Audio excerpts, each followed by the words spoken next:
Hello and welcome to another episode of Yalla, the podcast of Jewish students, brought to you by the Union of Jewish Students of the UK and Ireland. I'm Sami, your UJS president for 2024 to 2025. And I'm Samantha, the UJS sabbatical officer responsible for campaigns and inclusion. On today's episode of Yalla, we will discuss some sensitive topics that may be difficult for some listeners, including issues surrounding violence against women. Today we are joined by Sam Kramer, a student at Oxford University and a recent graduate of our Leadership Fellowship programme. Welcome to Yalla, the podcast of Jewish students. Thank you for having me. I'm pleased to introduce Sam Clifford to the podcast, who has played an integral role in helping support the Jewish community, from being the executive director of Finchley Reform Synagogue to the interim co-director of the Jewish Museum, having also held the position of Director of Development. Sam has contributed significantly to various charity organisations, supporting the Office of the Chief Rabbi, LEAD, Jewish Volunteering Network, the Jewish Leadership Council, Nisan Nashim, and Moshe House, just to name a few. In April 2024, Sam was appointed the CEO of Jewish Women's Aid, an organisation dedicated to supporting women and girls living with domestic and sexual abuse, as well as educating young people, community leaders, and beyond. Sam Clifford, welcome to the podcast. Thank you. Lovely welcome. It's really wonderful to be with you all and obviously to address the elephant in the room that we are all got a variation of the name Sam, which is wonderful. I'm really excited to be here. It's really important that we are breaking silences around domestic abuse and violence against women and girls generally. So I'm really happy to be here. Thank you so much. And wow, so many incredible achievements you have. Thank you. Just to start off, what are some of the common misconceptions around violence against women that you personally have encountered both within and outside the Jewish community? Okay, so I think that there are many, and that's one of the reasons why we really try to kind of raise the volume and talk about it a lot, because there are so many misconceptions. I think particularly in the Jewish community, there are misconceptions that it affects one part of the community more than others. We know that it affects the entirety of the community, but I think it's about that safety, saying, okay, I think most people acknowledge that it happens in the Jewish community, but not my part of the Jewish community. And that's easier for people to acknowledge, but we really know and have the data to prove that it affects all areas of the Jewish community. I think another one is that domestic abuse is just about violence, and it's not. You know, we've come a long way from thinking that domestic abuse is just about a black eye. It can be anything from coercive control, spiritual abuse, which is really relevant to the Jewish community and other faith communities, tech control, all kinds of different forms of abuse, which is really important that we break those stigmas. And that leads on to, I think one of the biggest myths is that you would know if a friend or family member was experiencing abuse, and really you wouldn't, because whole parts of that abuse is about isolating and controlling the person who's experiencing it. So I think those are some of the kind of the main myths, and also that it relates differently to different communities. And I think another thing as well is that regardless of your socioeconomic status, you can't be clever enough to avoid domestic abuse, you can't be rich enough, you can't be poor enough. It really affects everybody. So you sort of address some of these common misconceptions. Within your work, what are some of the unique challenges that you faced in sort of addressing violence against women, specifically within our community? In the Jewish community.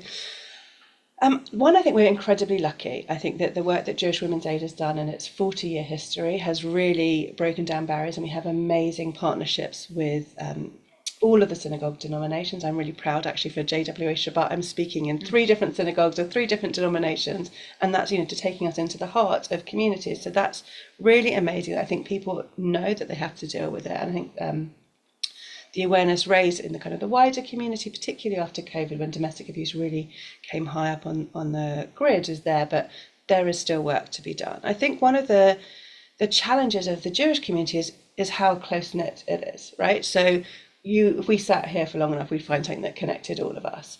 If you are living with a perpetrator in an abusive relationship, how difficult that might be to then understand that person is well respected in the community, or just as someone who's like really popular, all of those kind of things, that's really difficult.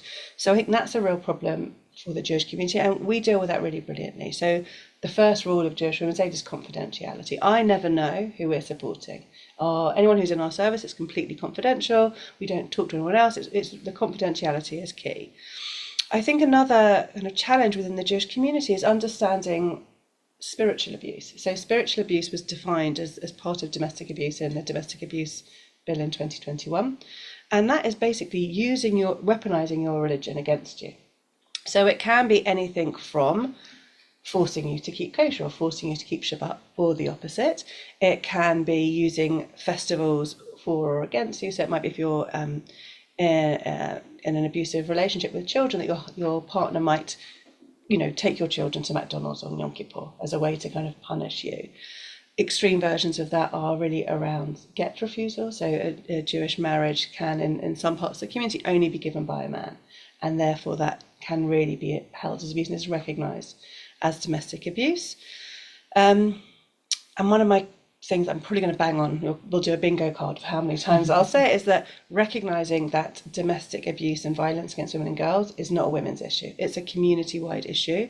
It is a gendered crime. So the majority of domestic abuse and violence in this way is male violence against women. We have to recognise that and work with the entire community, really in a very positive way, to see how we can kind of break down those myths and work towards creating much better cultures of consent, of understanding, of bringing it out of the shadows. Wow, you obviously brought up a lot there. Sorry, I could talk for a long time. Yeah, and a lot I think that would be really useful to get onto later, the interconnected stuff, which might make the Jewish community slightly different to other ones in this case. Obviously, I am the only man here, so maybe we can talk about some of that stuff and how it relates to other genders as well, not just women. But before that, I was wondering if we could ask one more introductory question. I know you talked a bit about the Shabbat this week, but just in terms of the other programs and education and support, and maybe just some specific things that Jewish Women's Aid put on. Absolutely. So it's, as you said in my introduction, I'm relatively new to Jewish Women's Aid. And the thing that I am so excited about is the work that we do, we call kind of prevention work, to go out in the community. We have a real responsibility to make sure that future generations grow up and really can have open conversations about this. So we have 3 different strands. We work with schools across all the Jewish schools, really, to kind of go in and work around creating cultures of consent and healthy relationships. And it's in answer to your question about kind of the different genders, it's a very gender neutral program. It's very much about making sure that everyone can understand what healthy relationships are, their role to play, and that's intimate relationships, that's friendships, that's all of those things. It's about creating that culture from the beginning. We also work with teachers, governors, staff. I said that already, but I'll say it again. And one of my favourite programs actually is our ambassador program that we do for sixth form students, which we do some intensive training with sixth form students, and then they cascade that down. So the sixth form students who are much closer to kind of year 7 and year 8 pupils can then go and work with them. And I actually had some really great feedback about that from a parent yesterday. It's about kind of working out the best way to engage with children and young people. So that's that. We also do a lot of work on campus. Samantha was one of our uni ambassadors, which is really amazing. And actually, maybe you can talk a bit about the programme.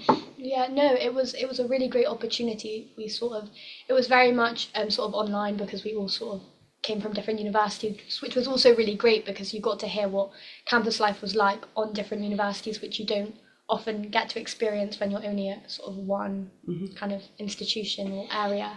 And it was very much like an open space to sort of talk about some of the concerns that we had as Jewish women, as we had as students, and kind of being able to raise them directly to Jewish Women's Aid to sort of come up with those solutions and ideas of sort of prevention, as you were mentioning, and how to sort of educate the community. And I'm really excited to sort of continue working with Jewish Women's Aid now that I'm here at UJS. Absolutely. As well. I think that's one of the beautiful things actually about working with, really engaging with youth and young people, is that you are the leaders of the future. It's really important that this is seen as everyone's responsibility. So that's really exciting. And actually this year's Uni Ambassadors Programme has had double the interest, which is amazing. There's still space if anyone's interested.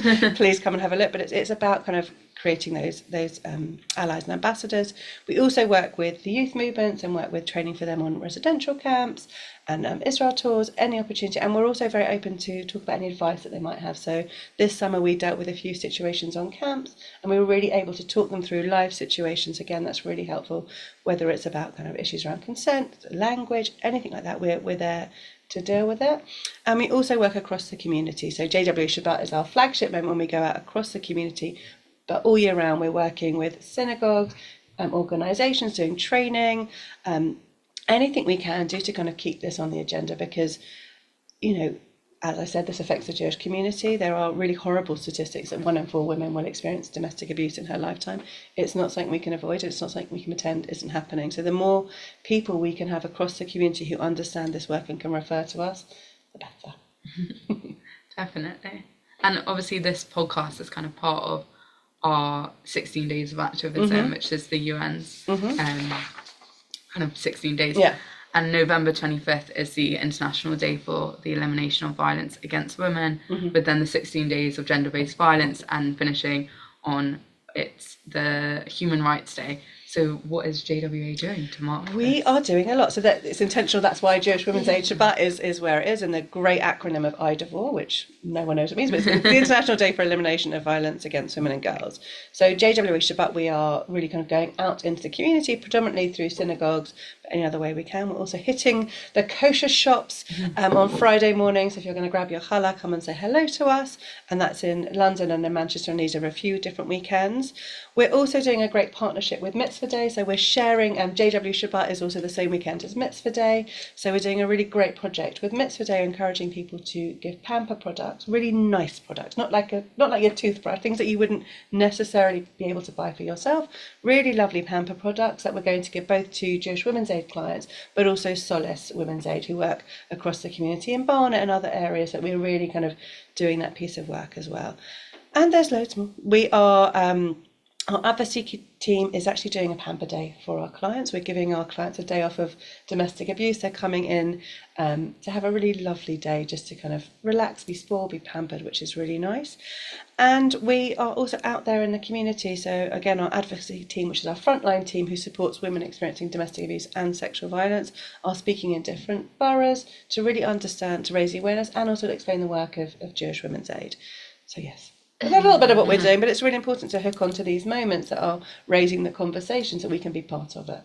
Yeah, and I think it's so important, like we've been saying it, that, yeah, it's the 16 days, but we've got to keep it going post 16 days. So I keep saying I need to think of a better analogy, but there was a campaign, Puppies for Life, not just for Christmas. So domestic abuse and violence against women and girls is not just for IDVOR or JW Shabbat. We have to talk about it all year round. So using these moments is really important about how we keep that conversation going. And I need to think of a better phrase of being not just for Christmas. I think that one of the reasons why we don't talk about it that much is because, as you were saying, like in various communities, you sort of take that away and think, well, it's not happening to me. It's not happening in my community, even though it might be. So a lot of people feel like, as they're not actively part of the problem, they don't need to be sort of part of the solution to sort of advocating or educating. How would you respond to that sort of? So I think it's a really interesting challenge. And I think, one, it's taboo, it's difficult to talk about. I think one of the reasons why violence against women and girls is difficult to talk about is because it's not like mental health, because there is a perpetrator. There is someone who is doing it, and that's what the taboo is about. But I challenge us to think about this. I think there is a real ethos within value in Judaism about being upstanders and allies, right? And I often think about Rabbi Heschel, who was very involved in the civil rights movement in America. And he used to talk about joining these protest march as praying with his feet. There's a real kind of history and legacy of being upstanders, allies, and really doing that. And the other thing I would say as well is that there are definitely loads of issues that don't directly affect us that we feel really passionately about. Racism, the environment, all kinds of things. We don't have to be directly affected in order to stand up, but we really have to be. Also because things like domestic abuse and violence against women and girls exist in the shadows. The more we can break those myths, those stereotypes, those assumptions, and talk about it, the better. So I really kind of challenge us. We don't all have to do things because it has directly affected us. Obviously that creates much more power when it comes from lived experience, but also it places a huge onus on victim survivors as well. We should be doing this collaboratively. It's all of our responsibility. We all have women in our lives who may or may not have been affected, and it's important that we create a safer community for everybody. Yeah, so on this idea of maybe people might naturally think if it doesn't affect them, it's less of their issue. Maybe we could talk about how men come into this picture. Yes. So I don't know if it's the case that men are always the victim, always the perpetrators. I don't know if it can sometimes be women perpetrating on other women. But if we can generally assume that it's most of the time that men are the perpetrators, and certainly, at least in the case of this charity, men are never the victims. It's just not not what this charity focuses on. Maybe we could you talk to us a bit about how this relates to men, and maybe how men perceive it right now, how you think they should perceive it, the taboo? That's a great question. And I think it's also important to say that while the vast majority of domestic abuse and sexual violence is male violence against women, it's not all of it. And there are men who are victims of domestic abuse and sexual violence, and we really need to be aware of that. It's really important, and there are organisations that can support that, particularly within same-sex relationships and otherwise, so we can signpost. But as you said, yes, we are Jewish Women's Aid, and it is a gendered crime. The real national emergency is declared by the police and the government is around violence against women and girls. So I think it is important that we see this as everyone's responsibility. It's something we're pushing to do, and I think it's one of the things I talk a lot about is about meeting people where they are and understanding. We need men and boys to be allies, and I think it starts. I don't want everyone to kind of be going out there waving their flag, although that would be great. But it's about speaking to those close to you and asking what would support look like for you, having conversations and saying, well, what are the things that you worry about as a woman, as a girl on campus? What are the things that are the issues for you? What could I do? How can I think about it? I think it's also about challenging banter and inappropriate language and misogynistic language that starts really young. Like, I've got 3 kids, and I can already see my oldest 2 are boys. I can already see some language creeping in that they don't really understand what it is, but it's in the playground, it's online, and how we can have those conversations that are very much like, what do you think that means? And on their level to understand it. So those are the things I would say, but really I would say start with conversations.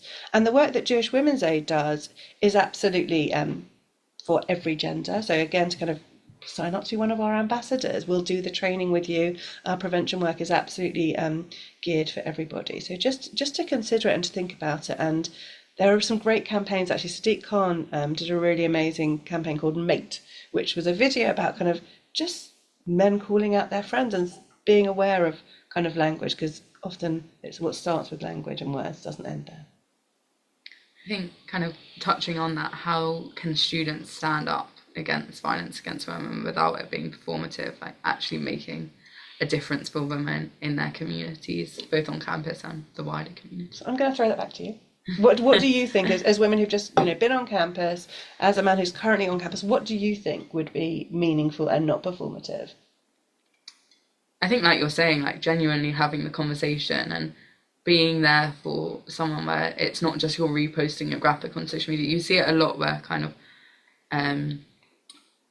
crime happens that's really, like Sarah Everett on tape, like really hit the media and everyone's posting, and there was a whole thing that was like, if you're not posting about it, why are you saying silence? And actually some people who were staying silent were checking in on friends, and I think that says a lot more when you check in. It's the same with around October 7th, where like when my non-Jewish friends checked up on me, it didn't matter whether they weren't posting, they were checking in on me. And I think those like little things that people don't realise when they're just asking if you're okay mean a lot more. Or even just little things when someone, like a friend used to say to me like, oh, I'll walk you home at uni, like that meant so much more than whether they posted a graphic. Absolutely. Because they knew that kind of it wasn't safe. There's been a whole campaign recently about the shorter days meaning that women's days have been cut in half.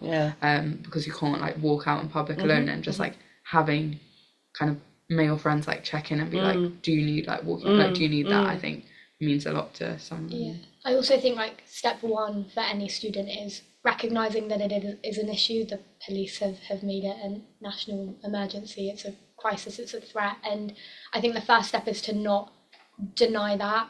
It's really important, especially for men, to recognise that it is an issue, and even if you personally don't think that you will ever do that to another person, it doesn't mean that it's not happening. And it's sort of being aware that, especially in sort of a campus environment where you are sort of surrounded by so many strangers that you don't know all the time, that puts women in a very vulnerable position, especially because you see the social media posts and you see what's happening everywhere, and you see sort of the rise in spiking rates, and you see sort of the fear of walking home at night. Absolutely. So I think the first step is sort of that recognition, and hopefully through that recognition you can start to sort of pinpoint some of the the problems that you're noticing in sort of your everyday conversations with your other friends, and sort of, again, sort of calling it out and making people aware that it's those comments that will eventually fuel the normalization of the violence. So I think that that's sort of something that I think is really important, especially on campus. Absolutely. Yeah. So I guess there's what I'm hearing here is there's two parts. The first part is recognizing the issue, and then the second part is doing something about it.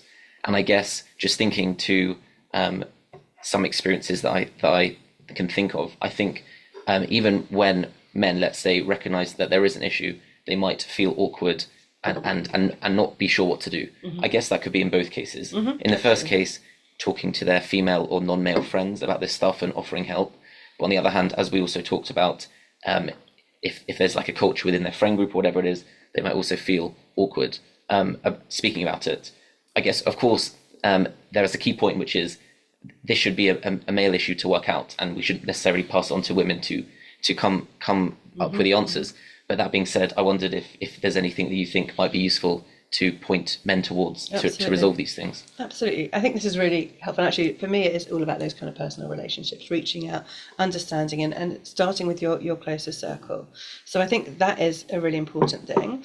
I think, obviously, I would say join Jewish Women's Aid Uni Ambassadors Programme, but get involved in some of our work, because we also give you those tools. Think about things that you could do to reduce it, like a risky conversation. You know, if you can see some friends talking and that they're uncomfortable, just kind of come in and ask what the time is, or are you ready to go? Those kind of small interventions that make a massive difference. But I think it is about thinking about what you're exposing yourself to, what you're seeing online, the language that you use. But for me, it really is about conversations, and also kind of really standing up, not in a performative way, because we have seen so much how that can be difficult, but actually really committing to do the work. And I think it's also about, this is not a campaign against men. You know, this is a campaign to bring men with us on this journey, and to acknowledge there are brilliant, I'm the mother of two gorgeous boys, we have all men in our lives. There are brilliant, brilliant men across the community, and they need to be with us. And so many are, but actually also giving the space that this isn't a women's issue. We need to create the space for men to be in this and have these difficult conversations as well. So to really kind of create that space, educate yourselves, come onto our awareness programs, ask someone to come in and speak about it, put our toilet door posters up, just to really kind of create like that signposting that this is a safe space, that we're acknowledging that it exists, and to have those conversations with girls, to really understand, with women and girls, what these issues are. And also I think just to be here is amazing, and it's, you know, it is an issue for everybody. The more we can do that, the more we'll really make positive change. And I think a community that protects its women and girls is ultimately a safer community for everybody. Also, one thing that I found is sort of when having conversations with like men, and maybe someone makes that inappropriate joke, not laughing and asking them to explain the joke often helps them realise that what they've said is entirely inappropriate, and they'll realise that it actually isn't funny at all. And like that sort of, it's to make people think why what they're saying or what they're doing is wrong.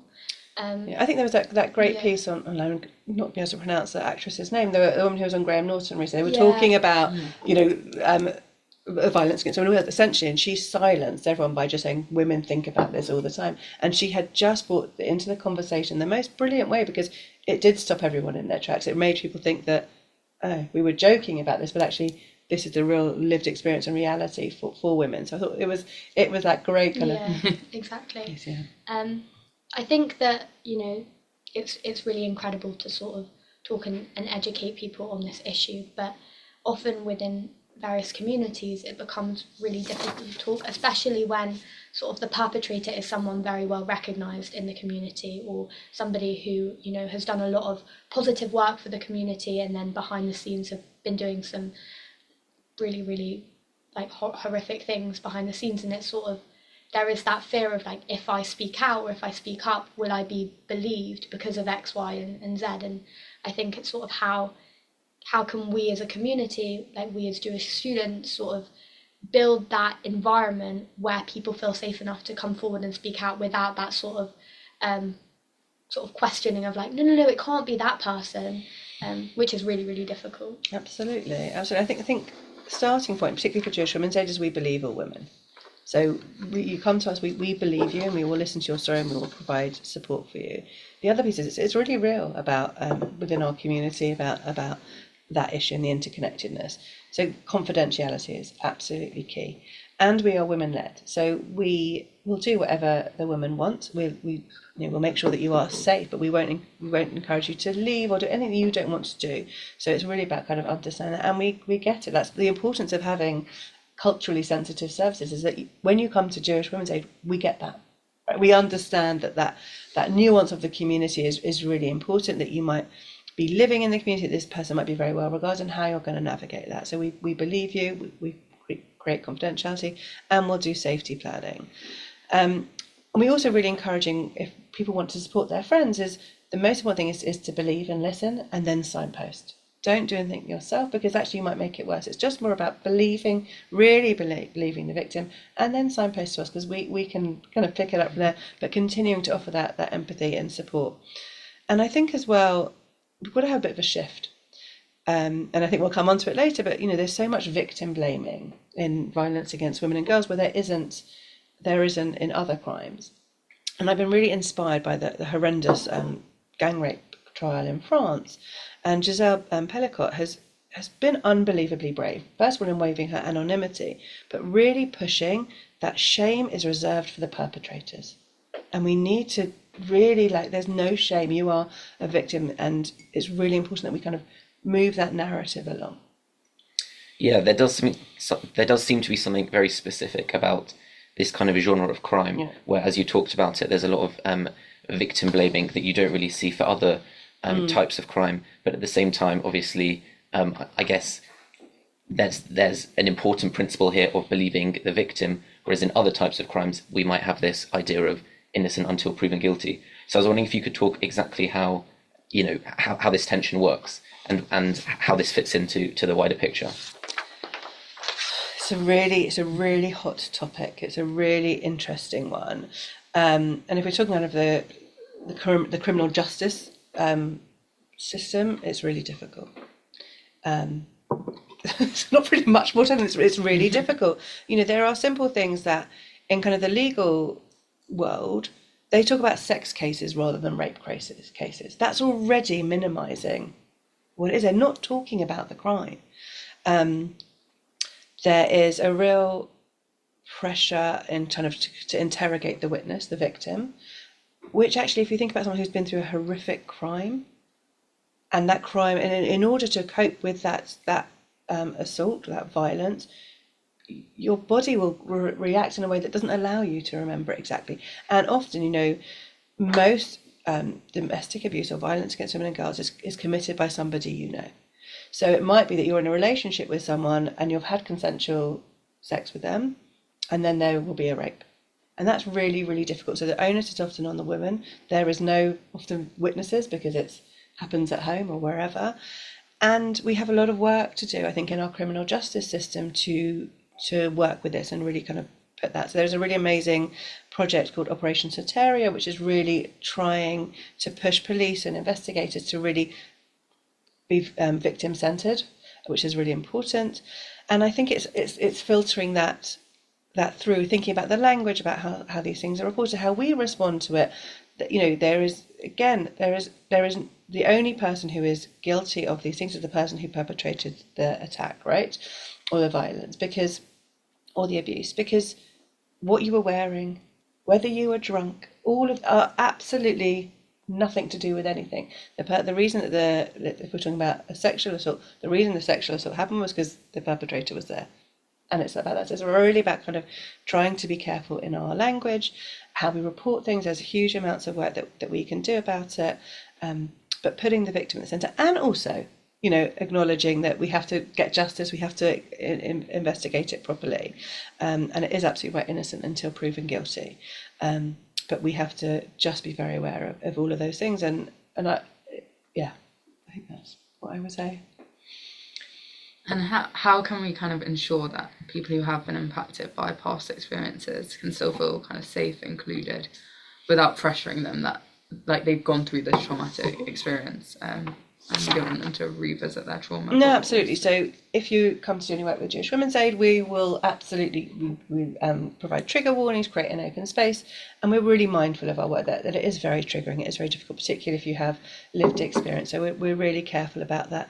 And I think it's about doing that in life as well. You know, I think we are much more aware of that. We think about things before we put them out there. I'm definitely more aware of it, whether it's on social media or in conversations. I think it's about that openness to it, to be inclusive, to think about it, just to think about empathy, how you would want to be treated and pass it on. But again, we're happy to help. I think it might be something that in terms of the uni ambassadors work that we can do, encouraging to really think about how you create safe spaces that really are safe spaces. I think sort of you mentioned the Graham Norton clip that sort of started circulating, but there's also like a lot of representation now, like within the media, within sort of TV and film, where they sort of discuss this topic and sort of break this taboo of violence against women. Do you think that this like representation on the whole is good, or have you seen some negative representation that sort of redoes that sort of victim blaming sort of idea? Sort of how do you think the media and representation within the media plays into sort of this narrative? I think it's a really, really good point, and that obviously the media is massive. And what does that mean? You know, I think sometimes there is really difficult cases that make things difficult, and they also get sensationalised. I even think about, for example, the horrendous triple murder in Bushey of the Hunt women, and so much of that was horrendous. But actually, what irritated me so much was that they even lost their identity in death, because they were referred to as John Hunt's wife and daughters, right? Like, give them their identity. Like, it's horrendous. There are some really great portrayals. So actually, Queen Camilla has just done a really great documentary around domestic abuse. She's a really brilliant ally in this, and it's about kind of, again, pushing those conversations out. And there are also some awful ones, and there are some ones that kind of try to get it right. And you can see the ones that have really consulted with people. So often if there is a domestic abuse storyline on the soaps, they'll consult with Women's Aid and they'll think about it. But it's films, for example, there was a film out, which was It Ends With Us, which was after the viral movie, the viral book from Colleen Hoover. And it was great because it talked a lot about domestic abuse, but it wasn't perfect. And actually we used that as an opportunity to talk about, this is what Hollywood says domestic abuse is, and this is how we see it. And there was interesting things even in that movie that sought to explain a reason for why the perpetrator was a perpetrator. He had a difficult childhood, he'd seen some really shocking things. He's a perpetrator because he's a perpetrator. So let's focus on the victim. But again, we need to do much more work with how things are reported, what we share on social media. There's a whole other issue around kind of toxic masculinity and difficult influences online, and how we can not give them oxygen, all of those kind of things. But I'd love to hear what your thoughts are around this as well. I think It Ends With Us was such an interesting one, because like there'd been so many issues with the book itself. Yes, absolutely. It kind of, the book got released, everyone was like, this is amazing, and then everyone took a step back and was like, is this not good? And then watching the film, you like see it, what you've been feeling kind of on screen. Like, it's such an emotional film at times, but then you kind of sit there and you're like, oh, it's a bit like icky. And I think, look, for me it was a great platform, because I knew that there was so much controversy about it, and the controversy was the issues with the cast, Blake Lively with her gorgeous dresses and looking, but not talking about domestic abuse. And that, I can only assume, was a choice, whether it was her choice or not. She didn't talk about a film that was about domestic abuse, and how amazing would that have been? Actually, the producer really, really did, and it's still talking about, and it's amazing that he played the perpetrator, he the producer, and he's really talking about it and really using that platform. If we could have more of those people making those platforms and using them well, and train it, what training and support did they have on that film? And how can we use those kind of popular culture moments to reach out? Because that for me was why it was great to do it, because we sold out an audience in the cinema and we could really talk about, and actually challenge some of those portrayals. And it's about more and more of those things that we can do. So, And also there are so many people out there in kind of the wider sector who are really working at a more high level around media, training for journalists, all of those kind of things. I think the end messaging of that film though is so important about when she like is sitting in the hospital bed and she's like, I've got to make this choice for my daughter to like make that change. And I think I think it's a really great message, but it's also really misleading because she can't walk away, right? So in it ends with us. It's a relationship that they get married, they have a baby, and there's horrendous domestic abuse. And when she's a beautiful scene where she just had the baby, they're all sitting together, and they all look like they're going to come back together. And she's like, no, you wouldn't want what's happened to me to happen to your daughter. It ends with us. But we know that actually post-separation abuse is incredibly difficult, right? And if there are children involved, that doesn't ever end because you are connected. So that's really important to think about. That actually, one of the biggest myths is, why doesn't she just leave? Mm-hmm. And actually, that's the most dangerous time. It's really difficult. There, are so many reasons why women don't just leave relationships, and one of them can be around that, the interdependency. When children are involved, breaking that cycle is really difficult. And also, again, in the Jewish community, that whole thing of like, everyone knows and all of those kind of things. So for me, I'm very much like, if there is a media opportunity to use, even if it's not necessarily perfect, we can do the bit that explains why it's not perfect and reach as many people as we can. So at Jewish Women's Aid, education and outreach is a key part.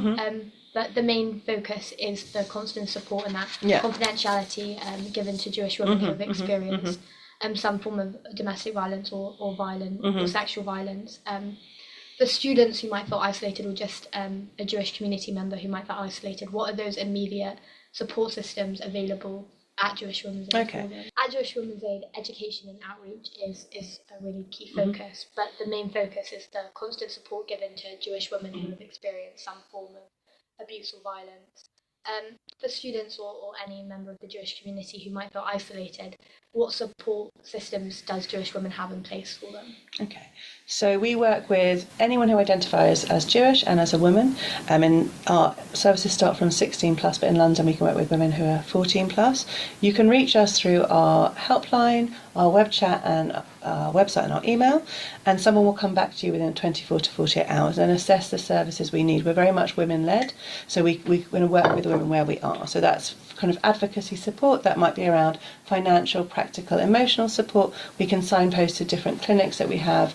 We have benefits advisors, can offer all different kinds of things. We also have counselling, so any woman who comes into our service can have a year's worth of free counselling. And we can also, if there are children involved, we can provide some play therapy for them.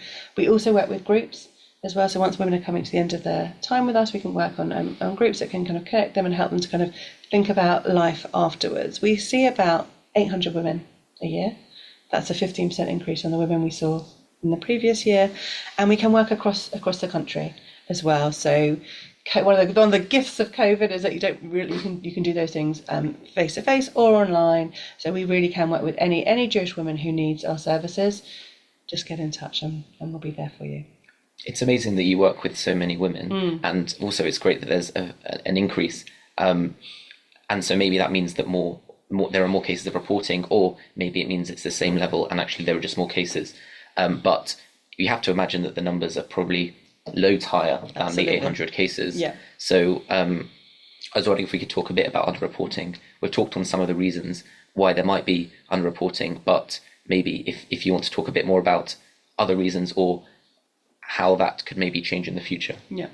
Okay, so we know that the average woman will wait, I think it's 4 years before she comes forward after experiencing domestic abuse. It's higher for Jewish women. They will wait longer before they come forward. So that is definitely an issue. There are, particularly within the Jewish community, there are all issues, family is so central in the Jewish community, isn't it?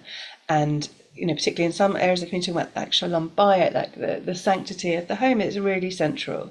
So it's how we can, provide that support and think about it. I think there is a real issue of being believed. So many women come to us and like, you believed me, and that means so much because it's very hard to be believed. Abuse, particularly kind of coercive control, is designed to essentially gaslight the woman, and and make her feel like she's going mad and not really understand it. So all of those issues lead to underreporting. We will always encourage women to go to the police, but there's issues around kind of fear of police. So we work with the police actually. We do training with the Met Police and Manchester and various others to understand their cultural sensitivity around Jewish women, how we can kind of make sure that if they're going to support a woman who is a victim of violence against women and girls, a Jewish woman, that they understand what they might need to think about. I think it's boring, isn't it? But the only thing I'm going to say is it's about continuing to have conversations to break it out of those shadows, because as long as it is a taboo subject, this will, continue. If someone was burgled or had another crime, they would never consider well, they might consider because burglary and all of those kind of things, but you would report the crime. We have to kind of continue to that this is a crime. Domestic abuse, violence against women and girls is a crime. To take it seriously, to move the onus onto the perpetrator rather than that victim shaming, and keep creating safe space and doing that work, because the more we can create a community that takes this seriously and encourages women and girls to seek that help, I think the better. Do you think there are any subsections of the Jewish community where it's particularly underreported compared to like the amount of them there are? If I were to guess, maybe it would be the more religious, the less reported is. I don't know if that's right, but do you have to employ different sort of mechanisms depending on the community? Because we know that the Jewish community can look incredibly different, just even in the UK. Yeah, absolutely, and I think that's a really great question. So the first thing is abuse affects every area of the Jewish community. So we work in equal parts across the entirety of the Jewish community. But one of the things that I'm really key about is, as you said, the Jewish community is really evolving. It looks different. It's a community of communities. So how we can work in a way that works for the different communities that we are coming from. I talk a lot about meeting women in communities where they are. So whether that's working, for example, with Israeli communities, there's a growing number of Israelis who there might have different issues, language barriers, immigration status, understanding that. So working with them and building up, again, we're really working to build up networks amongst the Israeli community. The same might be said for the ultra-Orthodox community, who again will have different issues. It's about using language in a different way so that they can understand what we're talking about, because sometimes they don't have the language for this. Creating safe spaces, understanding their needs, being culturally sensitive, and actually within the Jewish community, being culturally sensitive can mean a whole range of different things. So it's really important that we are culturally sensitive. We have an Orthodox worker who especially can work with more Orthodox women. We also have a young women's worker who can support younger women. We have a specialist who works in the family court, because again, that is a whole piece around post-separation, family court. But it is about keep pushing this, that the community looks different. We have to provide the service that works for the community where we are in order to provide a better service. And you're 100% right. 800 women sounds like a great number.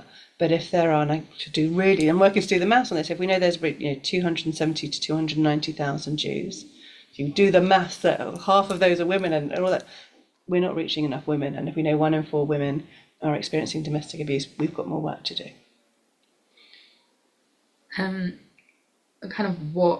Talking more about like the work that Jewish Women Aid can do long term, what long-term support is available for Jewish women who may be rebuilding their lives after experiencing violence or trauma? So it's a really interesting question, and one that I was really seeking to understand. So one of the things about abuse is about power, right? So abuse is very much taking the power and control away from women. So when women come into our service, actually the goal is to get them out of our service, to give them the power to be responsible for their lives. So actually we will work with women and the advocacy team until we've addressed all their needs, and that is we're very lucky with the support of the Jewish community that we can work with women for as long as they need to, and they will have counselling for a year, sometimes more, but the point is to get them back on their feet and give them their power. So not almost kind of transferring the power that the abuser took over to us. And it was really, when I understood that, I was like, oh, okay, that makes sense. We're always there for women. So even if they might have finished their time with us, they can get back in contact with us at any point. And we do have women who might come back to us.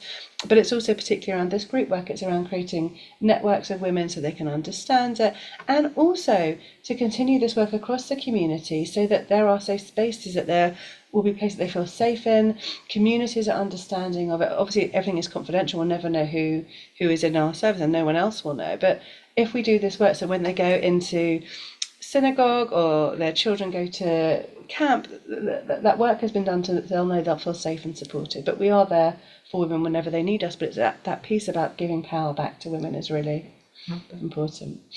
Yeah, I think a lot of people often find that their abuse wasn't like good enough to report, or that something's happened but it was so insignificant and minor that it hasn't affected everything about them, so why should they report it? Or again, that sort of coercive control of, oh, I can't report it. Is there like a bar within Jewish Women's Aid of what is something that you can move forward with, and if not, how do you signpost to the correct places to make sure that those people still get the correct support? It's an excellent question. And I think so many of the calls come and saying, I don't think I'm phoning the right place. Or it's not, just being really clear. And actually, when we believe women, it's really transformational. And I'll share a little aside as well. Often, when you end up working in this sphere, you end up, women and people in your network reach out to you. And it happens to me a lot, and actually I'm really grateful to always because I'd much rather be there and be able to signpost people into our service. But I had it was someone I know who was in a difficult situation, and she had phoned 111 about some issues around kind of post-separation. And when she was on the call to this call handler, he asked her some questions, and he went, "You're a victim of domestic abuse." And it was just groundbreaking for her to be like, oh, okay. And then she came into our service, and we're working with her. But I think it is, so in terms of, we don't have you have to have had X amount of incidents. We do a really thorough risk assessment. We work with protocols that are in place across the women, violence against women and girls sector. There is no barrier, but it's important that we work. We have to be identified as a Jewish woman, and that we don't ask for a ketubah, we don't ask anything about what identifying as a woman means to you, because it's really important we're as open as possible.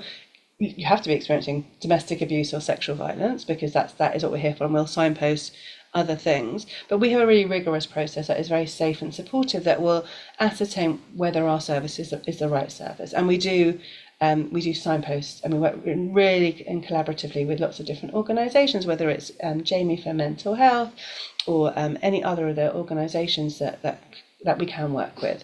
So please, it's much rather someone phoned us and it was one of those calls that I'm not sure you're the right service for me, and we can do that rather than kind of, and it is that's the point of kind of coercive control. Is it just to confuse you? And there is enough that you can't pick out one incident is not enough to say, but it's really important that they phone us, or you phone as well, because you can always phone us if you're worried about a friend or a family member, and we can give you some advice. There's huge amounts of resources on our website. Yeah, can we quickly ask about this, which is if you're phoning up for a friend or a family member, because I guess there's a lot of considerations, as we've already talked about. The signs are often private, or at least might be hidden to you, and at the same time you want to respect that woman's privacy. Absolutely. And they might not want to come forward. So how would you suggest that someone who thinks that someone close to them might be affected, how would they approach that? So I think have a look on our website. There are some really great resources that you can look at and can advise you how to have those conversations, how to think about what signs you might want to look at, and there is great resources on there. But you're right. A woman has to actively want to come and work with Jewish Women's Aid, otherwise it just won't work. So it is about kind of the network around her that can encourage her to, if it's safe to do so, if you feel safe to do it, and we can definitely help to kind of signpost towards that and help with resources around that. But the woman has to want to come into our service, otherwise it just won't work for her. I should also just say that we are not an emergency service. So if you're ever really worried that someone is in immediate danger, please don't phone us. Please call 999 and seek help. Phone us afterwards, we'll be there, but we're not an emergency service. We can't provide any of those things that 999 can do. We don't have a refuge, but we can work with other refuge organisations to get people into one. But again, if it's an emergency situation, please phone 999, not us. Well, thank you for all the work and services that kind of Jewish Women's Aid provide, and all the support. I think it's so inspiring to a lot of people to hear kind of what you do. So that brings us to the end of today's episode of Yalla, the podcast of Jewish students. Thank you very much to Sam Clifford for joining us today. I think it's been a great chat, and I personally feel super privileged to have been part of this, and hopefully everyone who's been watching has enjoyed it. And so, of course, as we always ask on Yalla, please do like, subscribe and share it. But I think the sharing could be particularly important for this episode, given what we've talked about and the idea that awareness is super important. So please do share it to anyone you think could benefit from listening to this episode. You can follow UJS on all the socials and UJS_UK for updates on future episodes, events and opportunities. If anything in this podcast or events on campus have been triggering, don't forget that UJS has a 24/7 dedicated welfare support line open. You can call us on 020-7424-3281 to speak to one of our experienced staff or volunteers. Don't forget to tune in next time for the next amazing episode of Yalla, the podcast for Jewish students. But for now, that's goodbye from me. Goodbye from me. And goodbye from me. See you on campus soon.